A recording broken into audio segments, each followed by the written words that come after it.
Welcome to edu.pk electromagnetic field theory का lecture number 3। आज हम देखेंगे दो टॉपिक हम आज डिस्कस करेंगे।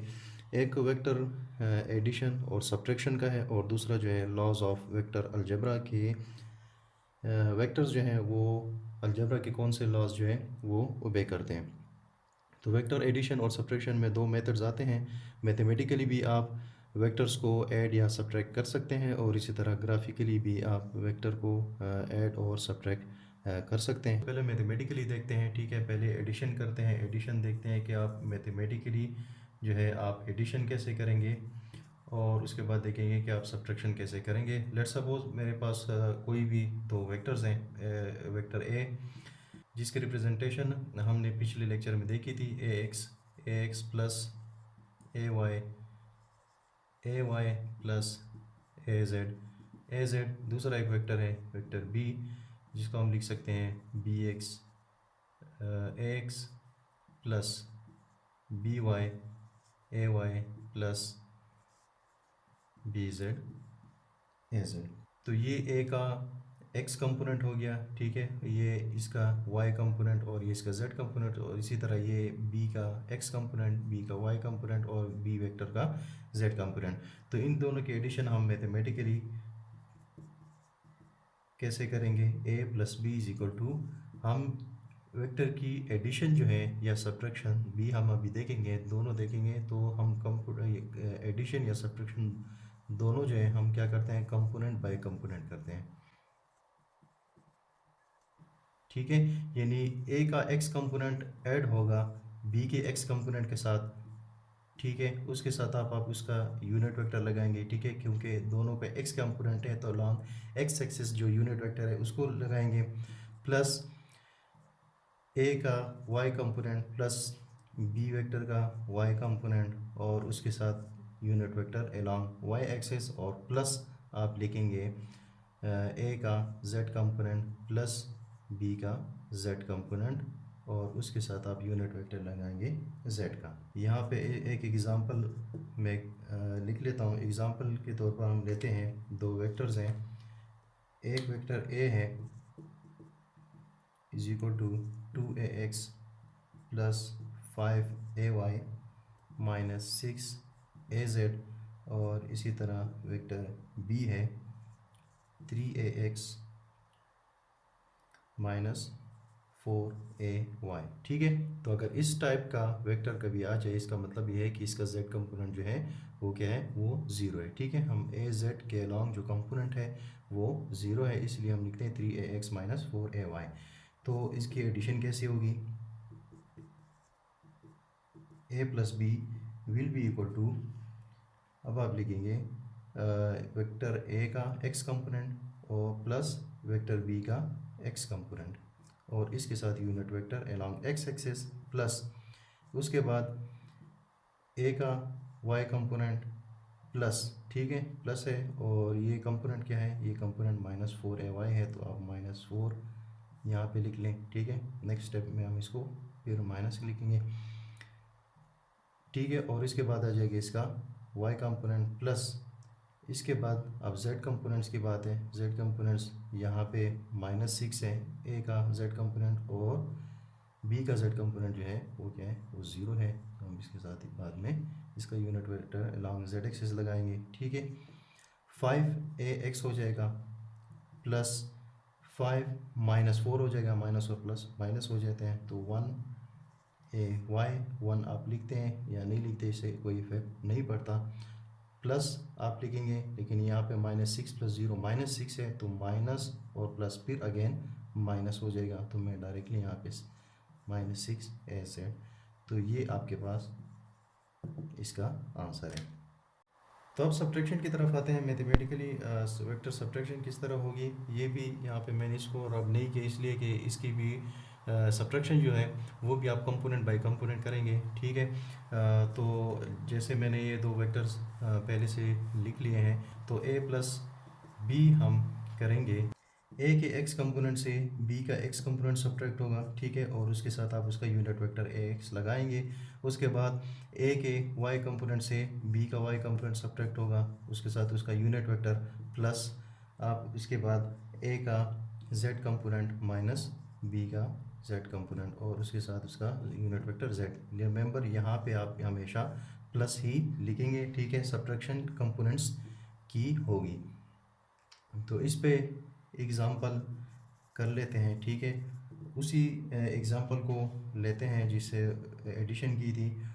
2ax plus 5ay minus 6az और दूसरा वेक्टर है 3ax माइनस 4ay, ठीक है। तो इसका z कंपोनेंट जो है वो 0 है। So a minus b will be equal to a का x कंपोनेंट माइनस b का x component ax plus a का y कंपोनेंट माइनस b का y कंपोनेंट, ये ऑलरेडी -4 है, ठीक है, प्लस a का x component minus z component minus b का z कंपोनेंट और इसके साथ इसका यूनिट वेक्टर az, यहाँ पे ay हो जाएगा। तो यहाँ पे क्या आ गया, -1 ax प्लस 5 माइनस और माइनस क्या हो जाएंगे, प्लस हो जाएंगे। तो ये आ जाएंगे आपके पास 9ay माइनस हो जाएगा क्योंकि माइनस प्लस माइनस हो जाएगा और ये हो जाएगा -6az। तो ये आपके पास हो गई वेक्टर की सब्ट्रैक्शन। मैथमेटिकल वेक्टर एडिशन और सब्ट्रैक्शन हमने देख लिया। अब इसके बाद देखते हैं ग्राफिकली हम कैसे वेक्टर्स को ऐड या सब्ट्रैक्ट कर सकते हैं। तो ग्राफिकली दो तरीके हमारे पास, एक पैरेललोग्राम रूल है और दूसरा रूल हमारे पास है हेड टू टेल रूल, ठीक है। तो पहले मैं एडिशन देखता हूँ, एडिशन देखते हैं, ठीक है। और पहले उसको हम पैरेललोग्राम से देखते हैं कि पैरेललोग्राम रूल जो है वो क्या है। यहाँ पे मैंने शॉर्ट लिख लिया है पैरेललोग्राम रूल से हम देखते हैं। लेट्स सपोज हमारे पास दो वेक्टर्स हैं, एक वेक्टर ए है, ठीक है, जो इस तरह ड्रा हुआ है और दूसरा वेक्टर हमारे पास वेक्टर बी है, ठीक है। तो हम इसकी एडिशन देखना चाहते हैं। Let's suppose A plus B equal to हम कोई अनदर वेक्टर से रिप्रेजेंट कर रहे हैं, वेक्टर सी से। तो पैरेललोग्राम रूल ये है कि आप पहला वेक्टर लें, ठीक है, वेक्टर ए आपने लिया, इसको प्लेस किया। अब वेक्टर के बारे में याद रखें कि कोई भी वेक्टर है उसका ये एंड जो है ये स्टार्टिंग पॉइंट होता है, ठीक है, और इसको हम टेल कहते हैं, ठीक है। और कोई ये जो है ये क्या होगा, ये इसका एंड पॉइंट होगा हमेशा और इसको हम क्या कहते हैं, हेड, ठीक है, जिसके ऊपर एरो होता है। तो आपने वेक्टर ए ड्रा किया, उसके बाद क्या करेंगे कि ए के टेल के साथ बी के टेल को ज्वाइन करेंगे। बी के टेल को मैंने ए के टेल के साथ ज्वाइन किया, ठीक है, थोड़ा सा शॉर्ट है, ठीक है। अब क्या करना है, अब रूल क्या है पैरेललोग्राम का, पैरेललोग्राम का रूल ये है कि आप पहले वेक्टर के पैरेलल लाइन लगाएंगे बी के हेड के ऊपर, ठीक है, बी के हेड के ऊपर आप ए के पैरेलल लाइन लगाएंगे। उसके बाद दूसरा स्टेप क्या है कि अब आप ए बी के पैरेलल ए के हेड के ऊपर लाइन लगाएंगे, ए के हेड के ऊपर आप लगाएंगे बी के पैरेलल लाइन, ठीक है। तो ये यहाँ जहाँ पे ज्वाइन करते हैं अब उसका आपने वहाँ तक लाइन बनानी है, कहाँ से कहाँ तक, जहाँ पे स्टार्टिंग पॉइंट आपने लिया था ए और बी का टेल आपने कंबाइन किया था, वहाँ से लेकर जहाँ पे ये दो पैरेलल लाइन इंटरसेक्ट कर रहे हैं वहाँ तक आप लाइन बना लेंगे और उसके ऊपर हेड एरो हेड प्लेस कर देंगे। तो ये आपके पास जो है ये क्या है, ये वेक्टर एडिशन हो गई। इसी तरह एडिशन को आप देखते हैं इन्हीं दो वेक्टर से हम देखते हैं हेड टू टेल रूल के ज़रिए, हेड टू टेल रूल से देखते हैं कि ये दोनों हम हेड टू टेल रूल से कैसे ऐड करेंगे। उसका तरीका ये है कि आपने वेक्टर ए लिया, ठीक है, अब दूसरा वेक्टर, अगला वेक्टर जो है वो बी वेक्टर है। तो बी वेक्टर किस तरह करेंगे, बी वेक्टर को आप ए के यानी इस तरह कह सकते हैं कि फर्स्ट वेक्टर आपने ड्रा किया, फर्स्ट वेक्टर से के साथ सेकंड वेक्टर जब आप ऐड करेंगे तो सेकंड वेक्टर को इसके हेड पे आप उसका टेल लगाएंगे, ठीक है। तो ये हो गया आपका वेक्टर बी, ठीक है, वेक्टर बी आपने उठाया और ए के हेड पे प्लेस किया। अब लास्ट में क्या करेंगे, लास्ट में आप पहले वेक्टर के टेल से लास्ट वेक्टर के हेड तक आप एक वेक्टर ड्रा करेंगे जो आपके पास वो फाइनल वेक्टर होगा एडिशन का। ठीक है, अब आप देखें ये बिल्कुल सेम रिज़ल्ट आया है। तो हेड टू टेल इसी तरह अगर ए से ज़्यादा दो से ज़्यादा वेक्टर्स हों, लेट सपोज ये वेक्टर ए है, इसके बाद वेक्टर बी है, इसके बाद एक और वेक्टर सी है, एक और वेक्टर है। ठीक है, तो हेड टू टेल रूल ये है कि फर्स्ट वेक्टर प्लेस करेंगे, दूसरा वेक्टर जो है उसके हेड से स्टार्ट करेंगे, फिर तीसरा वेक्टर सेकंड वेक्टर के हेड से स्टार्ट करेंगे और इसी तरह आगे बढ़ते जाएंगे। तो फाइनल रिज़ल्ट हमारा हमेशा ये होगा कि फर्स्ट वेक्टर से लेकर हम लास्ट वेक्टर तक एक वेक्टर ड्रा करेंगे। तो फर्स्ट के टेल से लास्ट वेक्टर के हेड तक हम लाइन ड्रा करेंगे और उसके ऊपर एरो हेड प्लेस करेंगे। तो ये हमारे पास फिर फाइनल एडिशन होगी। नेक्स्ट हम ग्राफिकल मेथड देखते हैं सब्ट्रैक्शन के लिए कि सब्ट्रैक्शन हम ग्राफिकली कैसे करेंगे। उसके लिए भी यही दो रूल्स हैं, पैरेललोग्राम रूल है और हेड टू टेल रूल है। तो पहले उसको पैरेललोग्राम रूल से हम सब्ट्रैक्शन करते हैं कि हम सब्ट्रैक्शन कैसे करेंगे ग्राफिकली। तो वही दो वेक्टर मैं लेता हूँ, वेक्टर ए है और वेक्टर बी है। सब्ट्रैक्शन हम इस तरह डायरेक्ट ग्राफिकली नहीं कर सकते। हम क्या करेंगे, हम पहले ए वेक्टर को प्लेस करेंगे, ठीक है, और उसके साथ हम एडिशन करेंगे। एक्चुअली हम करेंगे एडिशन, लेकिन क्या करेंगे, एडिशन किस तरह करेंगे, बी का हम नेगेटिव वेक्टर लेंगे। ठीक है, बी का नेगेटिव वेक्टर क्या होगा कि लेंथ आपकी वही सेम होगी, ठीक है, सिर्फ आपकी डायरेक्शन चेंज हो जाएगी। तो डायरेक्शन चेंज हो जाएगी, इस वजह से हम प्लस बी है तो उसके साथ हम माइनस बी लगा देते हैं कि ये नेगेटिव ऑफ बी है। ठीक है, तो आप नेगेटिव ऑफ बी आपने बनाया, ठीक है, ये आपके पास नेगेटिव ऑफ बी है। अब इन दोनों का क्या करेंगे, अब इन दोनों का हम क्या करेंगे, एडिशन करेंगे, यानी प्रोसेस हम एडिशन का करेंगे। ठीक है, सब्ट्रैक्शन के लिए, लेकिन नेगेटिव ऑफ बी ले लें तो एक ही बात बन जाती है, ए प्लस माइनस बी हो जाएगा, जिसके रिज़ल्ट हम इक्वल टू सी डी या कोई भी नाम इसको दे दें। ठीक है, तो पैरेललोग्राम रूल क्या था, आपने क्या करना है, वेक्टर ए को प्लेस किया, ठीक है, उसके बाद आपने क्या किया, उसके बाद वेक्टर बी को कैसे प्लेस करेंगे, वेक्टर बी को दोनों के हम क्या करते हैं, दोनों के हम टेल को ज्वाइन करते हैं। तो वेक्टर बी का नेगेटिव मैंने लिया, ये आपके पास वेक्टर बी था, तो ये इसका नेगेटिव ऑफ बी आ गया। अब रूल वही होगा दोनों की एडिशन की, जिस तरह हम कर सकते हैं।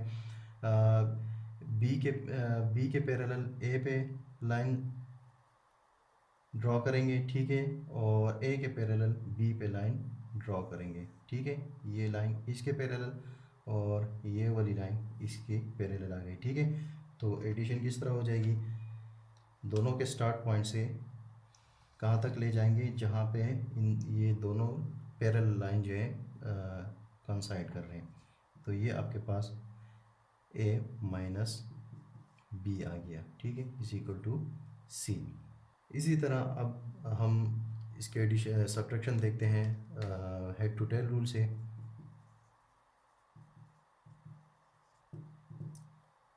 तो हेड टू टेल रूल किस तरह होगा, आपने वेक्टर ए लिया, ठीक है, और वेक्टर बी का आपने नेगेटिव ये वाला लेना है। ठीक है, तो तरीका उसका क्या था कि पहले के हेड के ऊपर दूसरे का टेल रखेंगे, ठीक है, और उसको ड्रा करेंगे।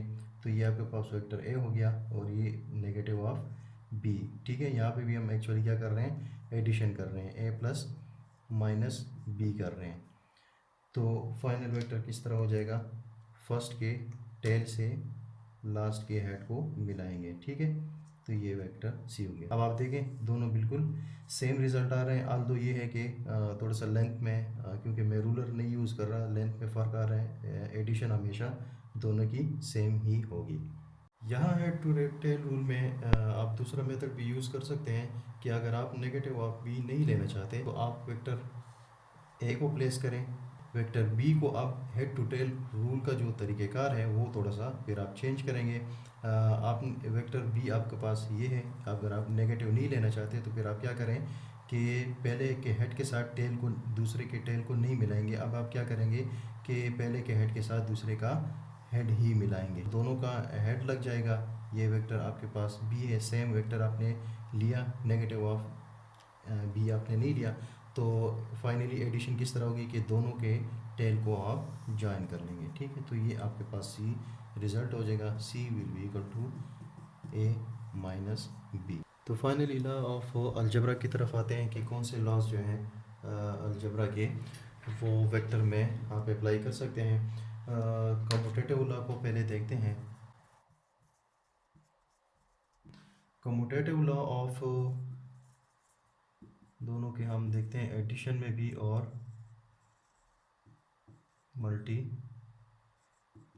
में भी, ठीक है। तो कम्यूटेटिव लॉ जो है वो क्या होता है आपके पास, ए प्लस बी जो है इक्वल टू होगा बी प्लस ए, यानी इस लॉ को ये ओबे करता है, चाहे आप वेक्टर ए प्लस बी करें या बी प्लस ए करें। अभी जो हमने मैथमेटिकली या ग्राफिकली के देखा, दोनों में आप इसको प्रूव कर सकते हैं। कोई भी एग्जांपल लेके आप ए प्लस बी करें या बी प्लस ए करें, रिजल्ट आपके पास सेम होगा। तो मल्टीप्लिकेशन के केस में लेट सपोज कोई भी स्केलर क्वांटिटी किसी वेक्टर के साथ मल्टीप्लाई हो रही है, तो आप चाहे पहले स्केलर लिखें बाद में वेक्टर लिखें, या आप पहले वेक्टर लिखें या बाद में स्केलर लिखें, तो ये बिल्कुल इसका रिजल्ट सेम आएगा। तो डिवीजन की हम बात इसलिए नहीं कर रहे, तो डिवीजन जो है वो मल्टीप्लिकेशन के सेम ही आती है। लेट सपोज डिवाइड बाय 2 का मतलब है मल्टीप्लाई बाय 1/2, तो तकरीबन सेम चीज़ हो जाती है। डिवीजन भी इसके मुताबिक आप चेंज कर सकते हैं। उसके बाद दूसरा लॉ जो है वो एसोसिएटिव लॉ है। एसोसिएटिव लॉ ऑफ एडिशन आप कर सकते हैं कि ए प्लस बी प्लस सी करें, ठीक है। इसका रिज़ल्ट बिल्कुल सेम होगा कि अगर आप पहले ए और बी को ऐड करें बाद में सी को ऐड करें, ठीक है। यहाँ पे ये मल्टीप्लिकेशन जो है, यहाँ पे मैं ये बता रहा हूँ कि स्केलर की मल्टीप्लिकेशन है वेक्टर के साथ, वेक्टर की मल्टीप्लिकेशन वेक्टर के साथ जो है वो फिर हम आगे नेक्स्ट लेक्चर्स में पढ़ेंगे, ठीक है, जिसमें डॉट प्रोडक्ट और क्रॉस प्रोडक्ट आ जाते हैं, तो वो वेक्टर की वेक्टर के साथ मल्टीप्लिकेशन होती है। यहाँ पे हम स्केलर मल्टीप्लिकेशन विद वेक्टर कर रहे हैं। तो इसी तरह एसोसिएटिव लॉ अगर आप मल्टीप्लिकेशन में देख लें, लेट सपोज अगर दो स्केलर क्वांटिटीज़ हैं, के है और एक एल है, तो अगर आप एल को ए के साथ मल्टीप्लाई करें बाद में के को मल्टीप्लाई करें, ये सेम होगा कि अगर आप दोनों स्केलर को अलहदा मल्टीप्लाई करें और फिर उसको वेक्टर के साथ मल्टीप्लाई कर लें। तो आप ये भी कर सकते हैं कि पहले आप के को ए के साथ मल्टीप्लाई करें और बाद में आप एल के साथ मल्टीप्लाई करें, इसका रिज़ल्ट सेम होगा। इसी तरह डिस्ट्रीब्यूटिव लॉ है, डिस्ट्रीब्यूटिव लॉ कि कोई भी स्केलर क्वांटिटी है उसको आप डिस्ट्रीब्यूट कर रहे हैं ओवर एडिशन ऑफ वेक्टर्स, तो ये किसकी इक्वल होगा, के मल्टीप्लाई बाय ए हो जाएगा प्लस के मल्टीप्लाई बाय बी हो जाएगा, ठीक। इसी तरह आप ये भी कर सकते हैं कि डिस्ट्रीब्यूटिव लॉ ऑफ मल्टीप्लिकेशन है और डिस्ट्रीब्यूटिव लॉ ऑफ एडिशन भी कर सकते हैं। दो स्केलर क्वांटिटीज़ हैं, आर है और एस है, ठीक है, उसको आप मल्टीप्लाई कर रहे हैं वेक्टर की एडिशन के साथ, ठीक है। ये क्या है, ये वेक्टर्स हैं और ये स्केलर्स हैं, ठीक। तो आप इसको ऐसे भी लिख सकते हैं कि आर मल्टीप्लाई बाय ए हो जाएगा plus R multiply by B हो जाएगा, फिर एस की बारी आएगी, ठीक है, एस मल्टीप्लाई बाय ए हो जाएगा प्लस इसी तरह एस मल्टीप्लाई बाय बी हो जाएगा। तो ये रूल जो हैं ये बिल्कुल सिंपल हैं, इसको आप खुद प्रूफ कर सकते हैं। कोई भी दो वेक्टर्स ले लें या तीन वेक्टर्स ले लें, ए बी और सी। लेट सपोज आप कोई भी वेक्टर ले लें, 2ax plus 3ay plus 4az ले लें, ठीक है। इसी तरह बी वेक्टर ले लें, 3ax माइनस 4ay ले लें, इसके z कंपोनेंट को ज़ीरो कर दें, या इसी तरह आप ले लें 5ay प्लस 6az, इसके x कंपोनेंट को 0 कर लें। ठीक है, तो आप ये तीनों वेक्टर लें और इस पे आप इन ड्रॉस पे अप्लाई करें, तो आप के पास प्रूफ आ जाएंगे कि लॉज जो हैं ये वेक्टर पे किस तरह अप्लाई होते हैं। ठीक है, तो इसी तरह इसके साथ आप स्केलर क्वांटिटीज़ कोई भी ले लें, 2, 3, 4 जिससे आप मल्टीप्लाई करना चाहते हैं, तो उसके साथ स्केलर क्वांटिटीज़ भी ले लें।